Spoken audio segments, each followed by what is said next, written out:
You have to remember, kayo ay, hindi na kayo millennials, Gen Z kayo, di ba? Hindi kayo, wala pang Gen Alpha, di ba? So you are the Gen Zs. One of the most informed age group. Kasi nandyan kayo na ang halos talagang nag-benefit sa technology, sa internet.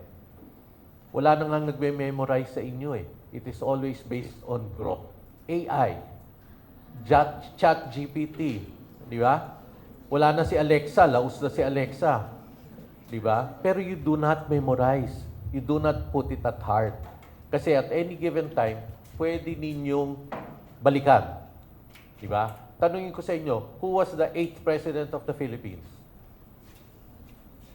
Wala sa ceiling, boss. Nasa chat GPT. Doon yung search, di ba? Pero after searching yan, hindi nyo sinasaulo. Kasi anytime, pwede nyo sabihin, babalikan ko na lang sa chat GPT, di ba?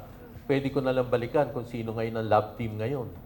So, ang point ko is you have to remember all the informations that come your way para maging leader kayo. Kasi at any given time, pag na-testing ang liderato ninyo, kailangan, sagot ka agad kayo. Huwag kayong babalik na, teka, hahanapin ko pa. That is a sign na you do not know what you are talking about. Tama, mali. You always have to know what you're talking about para mapakita ninyo, you know how to lead.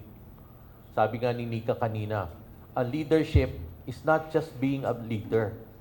It is how you portray what you want or what your goal is to the people na nagpa-follow sa iyo. You develop people to your advantage para makinabang din ang ating bansa.